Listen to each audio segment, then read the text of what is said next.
Hello friend, welcome to my YouTube channel CNG classes.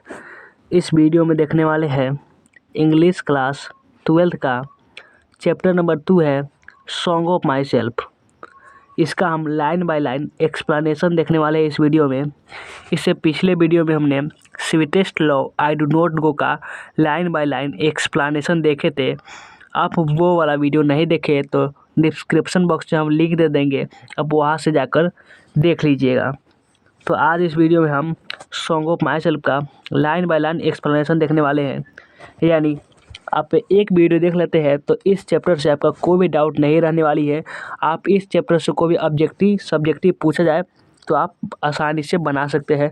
आपको कैसे देखने वाले हैं वो भी बताते हैं। देखिए, आपको हम इस तरह से बताएंगे, पिक्चर भी साथ में रहेगा। आपको हिंदी भी लिख दिए हुए, जो आप बच्चे इंग्लिश से डरते हैं वे आसानी से समझ सकते हैं। बहुत बच्चे हैं जो इंग्लिश से डरते हैं, उनको कहते हैं कि इंग्लिश समझ में नहीं आती है, ऐसे वैसे। देखिए, ये इंग्लिश लिख दिए हुए, हिंदी लिख दिए हुए है, आपको पिक्चर से भी समझाते हुए चलेंगे, जिसके कारण आपको बेहतर ढंग से समझ में आएगी। तो पहले देखते हैं कि ये सॉन्ग ऑफ माई सेल्फ का अर्थ क्या होता है। तो इसका सॉन्ग का अर्थ होता है सॉन्ग का अर्थ होता है गीत, यानी हो गया, और माई सेल्फ यानी खुद के लिए गीत। इसका मीनिंग हो गया क्या? खुद के लिए गीत, इसका अर्थ हो गया। अब अर्थ भी समझ गए कि इसका अर्थ क्या हो गया। इसका सॉन्ग ऑफ माई सेल्फ का अर्थ होता है खुद के लिए गीत। अब इसका हम पहले लाइन बाय लाइन एक्सप्लेनेशन देखने से पहले हम इसका पोएट डिटेल देखेंगे, क्योंकि आपके ऑब्जेक्टिव टाइप क्वेश्चन बहुत ज़्यादा ही पूछे जाते हैं ये पोएट डिटेल से।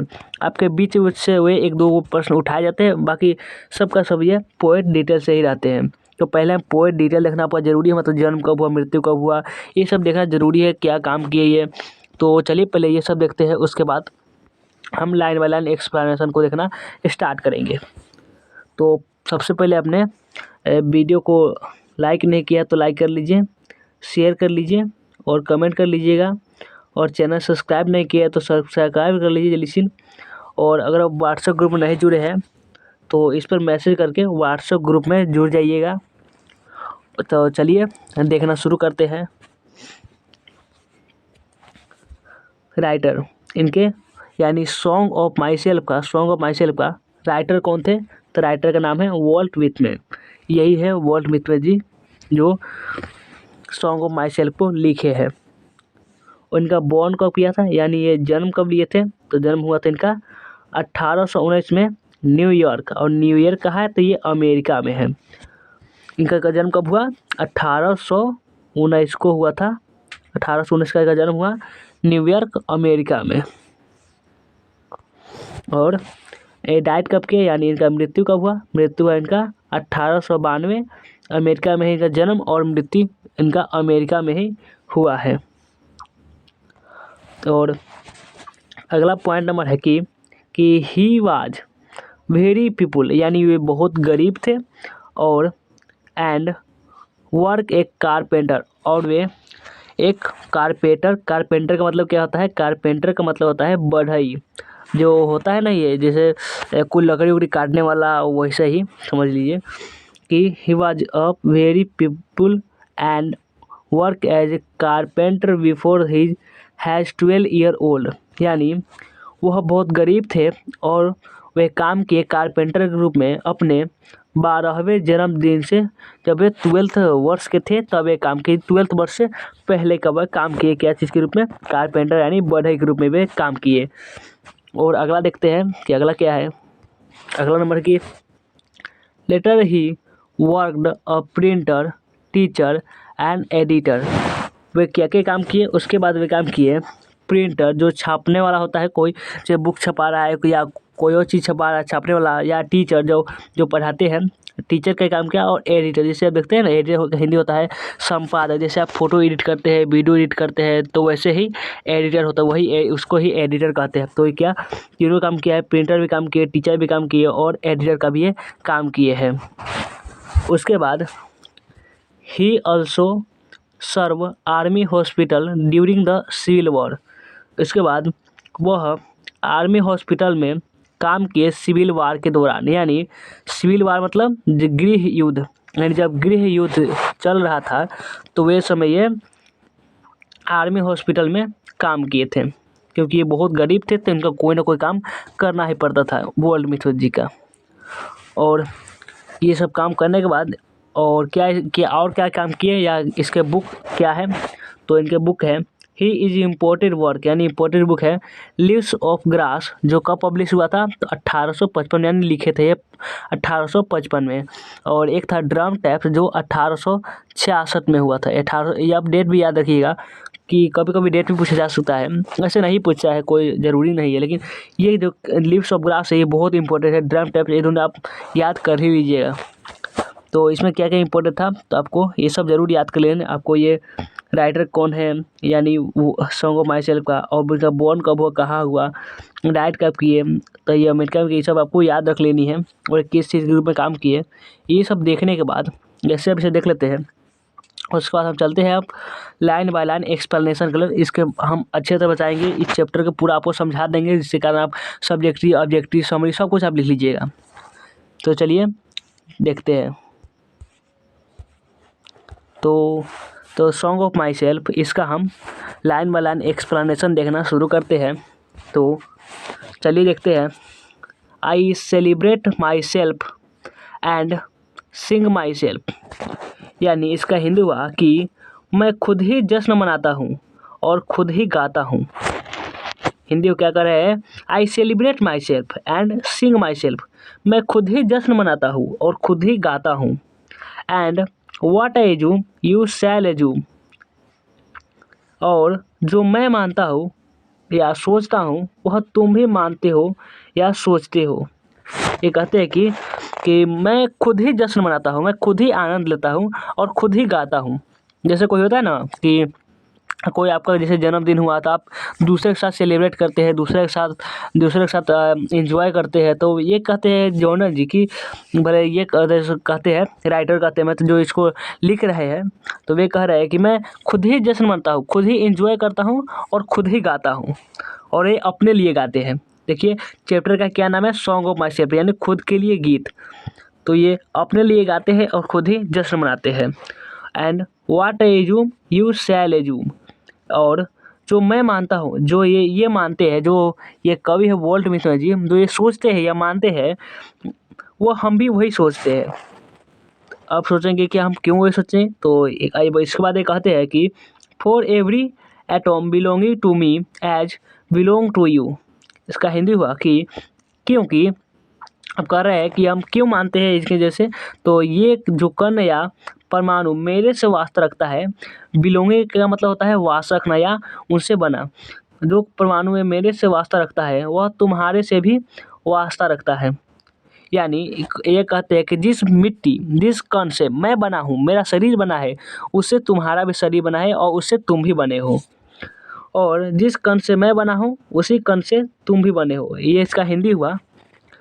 एक बार और समझा देते हैं। ये कहते हैं कि वॉल्ट व्हिटमन जी कि मैं खुद ही गाता हूँ और खुद ही जश्न मनाता हूँ, और जो मैं सोचता हूँ या जो मानता हूँ वे तुम भी वही सोचते हो, क्योंकि जो मेरा खून और का रंग एक है हमारा, और मैं जो हम सोचते हैं वे तुम भी सोचते हो, क्योंकि जो हमारा जो शरीर है, जो कण है, परमाणु है, वे जिस कण या परमाणु से मैं बना हूँ उसी या कण परमाणु से तुम भी बने हो। आप ये जो कविता, ये जो पोएम है, कविता है, ये 13 लाइन का है, जो इस चैप्टर में है। ये एक्चुअली ये 13 लाइन का नहीं कविता है, ये बहुत लंबी कविता है, लेकिन आपको जो बुक में है 13 लाइन का ही दिया हुआ है। जहाँ से कविता लिया हुआ है बहुत लंबी कविता है ये। तो पहला नंबर स्टेंजा समझ गए आप कि क्या इसमें कवि गा रहे हैं और बता रहे हैं कि जो मैं बना हुआ हूँ वो कण, हम दोनों एक कण से ही बने हुए हैं, और जो मैं सोचता हूँ वे तुम भी सोचते हो। ये अब देख गए। अब अगला स्टेंजा पर चलते हैं। अगला स्टेंजा देखिए कि पोएट जो है वॉल्ट व्हिटमन जी वे क्या कर रहे हैं, तो चलिए देखते हैं। इसमें कवि कहते हैं कि I loaf and invite my soul, I learn and loaf at my ease observing a spear of summer grass. इसका हिंदी हुआ कि लोप का मतलब क्या होता है? लोप का मतलब होता है भटकना या घूमना। जैसे आप देखते हैं कोई कहता है कि ये लोफर है, मतलब ये भटकता है, बे मतलब के इधर उधर घूमता रहता है। तो आई लोप का मतलब हुआ भटकना या भटकता हुआ। And invite, invite my soul, invite का मतलब होता है उनको जो पुकारता है, जिसे कहना इनवाइट, उसको बुलाना या पुकारना। इनवाइट माई सोल, सोल माने होता है क्या? सोल माने होता है आत्मा, सोल माने आत्मा होता है। देख सकते हैं आप आत्मा कैसे आत्मा होता है। I learn and loaf at my ease observing, observing मतलब होता है महसूस करना या उसको छूना और उसको आनंद लेना या महसूस करना या फील करना। ए स्पीयर ऑफ समर ग्रास, और इसका हिंदी हुआ जो गर्मी के मौसम में जो घास आप देख रहे हैं, घास, इसी को कहते हैं स्पीयर ऑफ समर ग्रास। क्या कहते हैं? Spear of summer grass. ठीक है, समझ गए। और इसका हिंदी हुआ कि आई लोप, कहते हैं कि I loaf and invite my soul, I learn and loaf at my ease observing a spear of summer grass. Hindi हुआ कि मैं भटकता हूँ और अपने आत्मा को पुकारता हूँ। ये वर्ल्ड मिथो यानी पोएट है, वे कहते हैं कि मैं घूमता हूँ, बे मतलब कि मैं भटकता हूँ और अपने आत्मा को मैं पुकारता हूँ, अपने आत्मा को मैं महसूस करता हूँ और आराम से करता हूँ, और बहुत आराम से, बहुत शांति से। ये इसका कहना है कि मैं बहुत आराम से रहता हूँ, मतलब अपने तरीक़ा से मैं आराम करता हूँ। और जो गर्मी के मौसम में जो कटीले पौधे होते हैं उसे मैं महसूस करता हूँ। कटीले पौधे कहने का मतलब जब आप गर्मी में जैसे आप खेत उत में जाएंगे तो आप ऐसे आपको पौधा देखने को मिलता है, जो तो आप थोड़ा सा आप हाथ रखेंगे, हाथ या पैर रखेंगे तो थोड़ा सा हल्का सा करता है आपको, ये पौधा है। इसी पर एक कवि कह रहा है कि मैं इसको अनुभव करता हूँ, इसको महसूस करता हूँ, उसे देखता हूँ। ऑब्जर्व मतलब महसूस करना या उसको देखता हूँ। एक बार और देख लेते हैं। कहते हैं कि I loaf and invite my soul, I learn and loaf at my ease observing a spear of summer grass. मैं भटकता हूँ और अपने आत्मा को पुकारता हूँ, आत्मा को पुकारता हूँ, और मैं आराम से करता हूँ, और मैं आराम भी करता हूँ अपने तरीके से। और जो गर्मी के मौसम में जो कटीले पौधे होते हैं उसे मैं महसूस करता हूँ, उसे देखता हूँ। कटीले पौधे, यही इसी को कटीले पौधे कहा जा रहा है, और ये आत्मा इनको ही कहा जा रहा है। तो आप सेकेंड नंबर स्टेंजा भी आप समझ गए। तो अगला स्टेंजा पर चलते हैं कि अगला स्टेंजा में क्या कर रहे हैं कवि, यानी वर्ल्ड विथमन जी, यानी जो इसके कविता को लिख रहे हैं या इसको कंपोज कर रहे हैं। अगले स्टेंजा में कहते हैं कि अगले स्टेंजा है कि कहते हैं माई टंग। इस स्टेंजा में कवि थोड़ी देशभक्ति बताते हैं। इनकी बातों को लगता है कि ये देशभक्ति इसमें दिखाना चाहते हैं। तो चलिए शुरू करते हैं कि my tongue, every atom of my blood from this soil. इसका हिंदी हुआ मेरा जीभ जो है इसी परमाणु, इसी मिट्टी, इसी हवा और इसी खून से बना हुआ है। टंग मतलब जीभ, इसी एवरी एटम माने सभी परमाणु या सभी कण, माई ब्लड माने खून, फ्रॉम माने बना है, सोल माने मिट्टी, और एयर माने हवा। हम आपको जो थोड़ा हार्ड स्पेलिंग रह रहा है उसका हम मतलब बता दे रहे हैं, जिसके कारण आप आसानी से समझ सकते हैं। तो ये कवि जो है ये क्या कह रहे हैं, तो चलिए देखते हैं कि ये कवि कहना आखिर क्या चाहते हैं। तो ये कवि कह रहे हैं कि कवि कह रहा है कि my tongue, every atom of my blood from this soil, this air, हो गया। तो इसका हिंदी हुआ कि मेरा जीव जो है, जो मेरे जिसे मैं बोलता हूँ, इसी परमाणु, इसी मिट्टी, इसी हवा, इसी खून से बना हुआ है। इसी का मतलब को समझ रहे हैं, ये अमेरिका से है तो ये अमेरिका का बड़ाई कर रहे हैं। ये कह रहे हैं कि मैं इसी अमेरिका की मिट्टी से मैं बना हुई, ये अमेरिका का झंडा है, आप लोग पहचानते होंगे। मैं इसी अमेरिका की मिट्टी से बना हूँ और इसी के हवा ने मुझे पाल पोस कर इतना बड़ा किया है, यही है वर्ल्ड विथमन जी। और मैं इसको इसी खून और इसी मिट्टी से मैं बना हूँ और इसका ही हवा लेकर मैं सांस लिया हूँ। और आगे कहते हैं कि here of parents, born here from parents, the same and the their parents the same. ये कह रहा है कि और जैसे मैं अपने माता पिता से जन्म लिया हूँ, वैसे ही मेरे मेरे माता पिता अपने माता पिता से जन्म लिए और उनके माता पिता भी उसी तरह जन्म लिए। ये कहते हैं कि जैसे मैं अपने माता पिता से जन्म लिया, यानी जैसे मैं अपने पिता से जन्म लिया, वैसे ही मेरे पिताजी अपने पिताजी यानी मेरे दादाजी से जन्म लिए, और जो मेरे दादाजी से वो अपने परदादाजी से जन्म लिए। यानी कहते हैं कि जैसे मैं अपने माता पिता से जन्म लिया हूँ, वैसे ही मेरे माता पिता अपने माता पिता से जन्म लिए, और जो मेरे उनके माता पिता थे वे उससे पहले वाले माता पिता से जन्म लिए। यानी बताते हैं कि जैसे ये सब सीरीज है जो चलता रहता है, मतलब हम किसी से जैसे हम पैदा हुए उसके बाद हम हमारे बच्चे होंगे और जो हमारे बच्चे होंगे उसके भी बच्चे होंगे। वैसे ही ये कह रहा है कि जैसे मैं कहते हैं कि वैसे ही मेरे जैसे कहते हैं कि जैसे मैं अपने माता पिता से जन्म लिया, वैसे ही मेरे माता पिता अपने माता पिता से जन्म लिए और उनके माता पिता भी उसी तरह जन्म लिए। यानी here of parents born here from parents the same and here parents the same. ये कहते हैं कि मैं अपने माता पिता से जन्म लिया और मेरे माता पिता जो है वे अपने माता पिता से जन्म लिए। तो आप ये थर्ड नंबर स्टेंजा भी समझ गए। तो आप चलिए अगला स्टेंजा की ओर चलते हैं। अगला स्टेंजा में है, इस स्टेंजा में कवि क्या कहते हैं, तो चलिए देखते हैं। इसमें कवि कहते हैं कि I now 37 year old in perfect health began hoping to seize not till death। इसका हिंदी हुआ कि कवि कहते हैं कि मैं अभी 37 वर्ष का हूँ।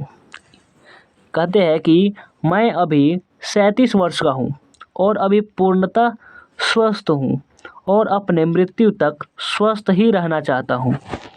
कवि कहते हैं कि मैं अभी 37 वर्ष का हूँ, मैं अभी क्या हूँ, 37 वर्ष का हूँ और अभी मैं पूर्णतः स्वस्थ हूँ।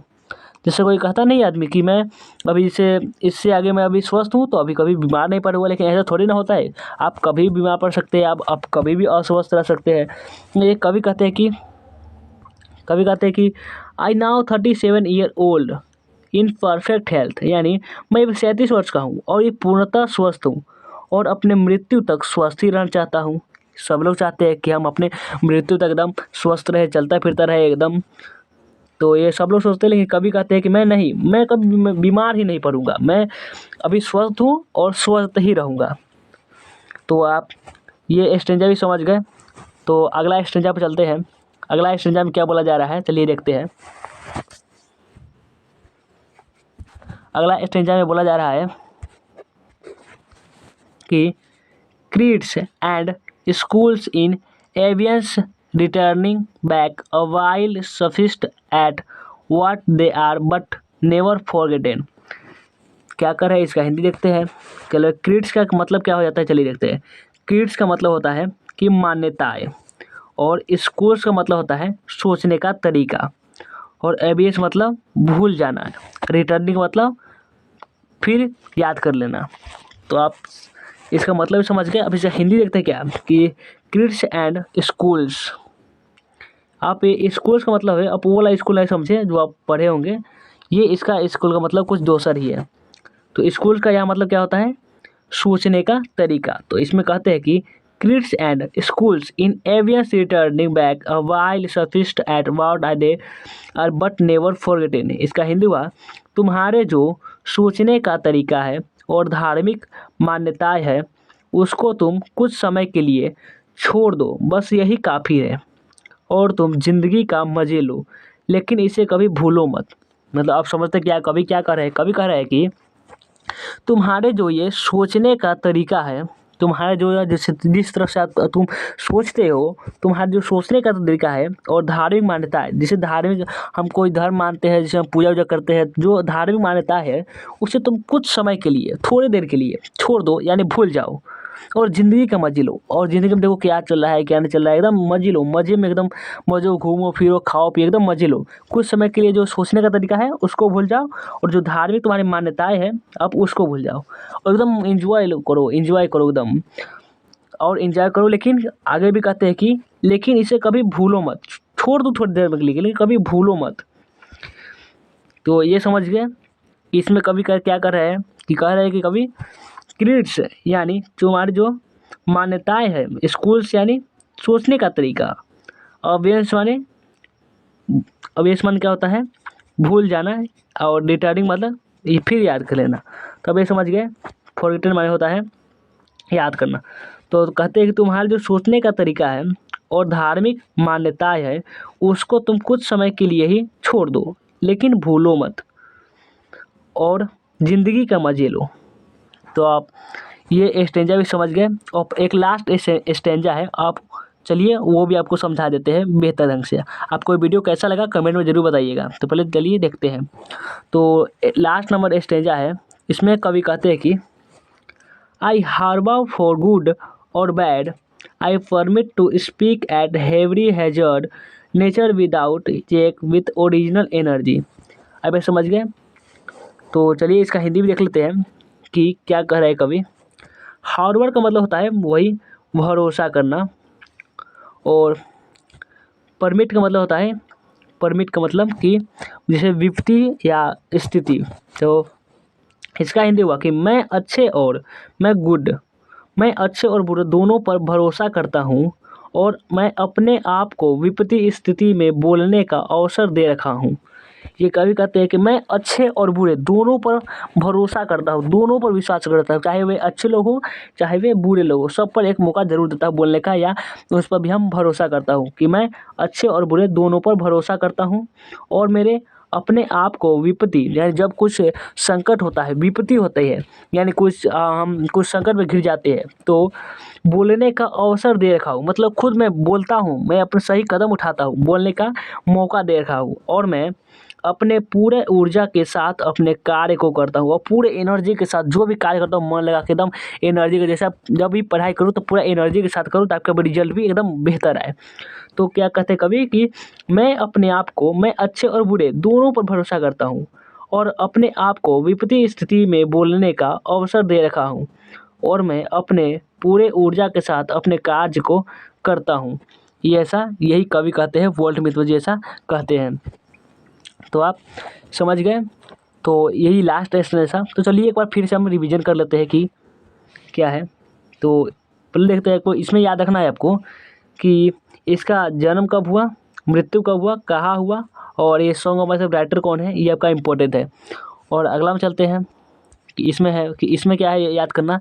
इसमें आपको याद रखना है कि इसकी जो रचनाएँ हैं यानी जो ये लिखे हैं ये आप याद कर लीजिएगा, और ये क्या क्या काम किए, प्रिंटर, टीचर, एडिटर, ये आप याद रख लीजिएगा। और इसमें क्या याद रखना है, तो इसमें क्या कहते हैं कवि, देखते हैं। इसमें कवि कहते हैं कि मैं खुद ही गाता हूँ और खुद ही जश्न मनाता हूँ, और जो मैं मानता हूँ वह तुम भी मानते हो या तुम भी सोचते हो, क्योंकि जो कण या परमाणु मेरे से वास्ता रखता है वह तुम्हारे से भी वास्ता रखता है। जिस कण से मैं बना हूँ उस कण से तुम भी बने हो।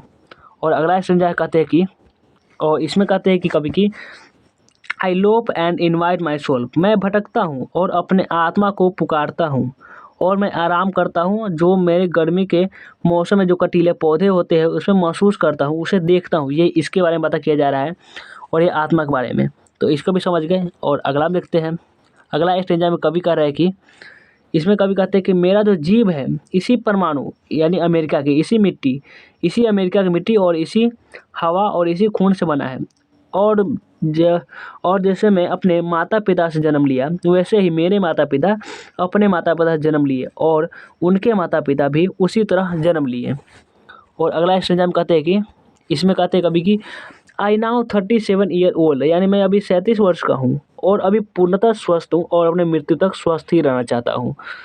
और इसमें स्टेंजा में कहते हैं कभी कि तुम्हारे जो सोचने का तरीका है और धार्मिक मान्यता है उसको तुम कुछ समय के लिए छोड़ दो, और बस यही काफ़ी है, और तुम ज़िंदगी का मज़े लो, लेकिन इसे कभी भूलो मत। और अगले में कहते हैं कि, अगले स्टेंजा में इसमें कहते हैं कभी कि, मैं अच्छे और बुरे दोनों पर भरोसा करता हूँ, और अपने आप को विपत्ति स्थिति में बोलने का अवसर दे रखा हूँ, यानी जब भी विपत्ति स्थिति आती है मैं बोलता हूँ, और अपने पूरे ऊर्जा के साथ अपने कार्य को करता हूँ, और अपने जो भी काम करता हूँ पूरे एनर्जी के साथ करता हूँ। तो आप होप सो पूरा आप समझ चुके होंगे। आपको वीडियो अच्छा लगा हो तो लाइक कर लीजिए और कमेंट में ज़रूर बताइएगा कि आपको वीडियो अच्छा लगा नहीं लगा, ज़रूर कमेंट कीजिएगा। ये बहुत हमको एक कमेंट से बहुत मोटिवेट होते हैं, आपको अच्छे तरीके से पढ़ा पाते हैं। तो आपको कमेंट ज़रूर कीजिएगा कि वीडियो कैसा लगा, और चैनल सब्सक्राइब नहीं किए होंगे ज़रूर कर लीजिएगा। और अगला भी हम एक्सप्लेनेशन का भी हम लाते रहते हैं, जिसके कारण आपको कोई समझने में इंग्लिश से डरने की कोई ज़रूरत नहीं है, क्योंकि हम इंग्लिश और हिंदी और पिक्चर समझाने के लिए आपको साथ साथ ही बताते हैं। चलिए वीडियो को एंड करते हैं, मिलते हैं किसी फिर नेक्स्ट वीडियो में।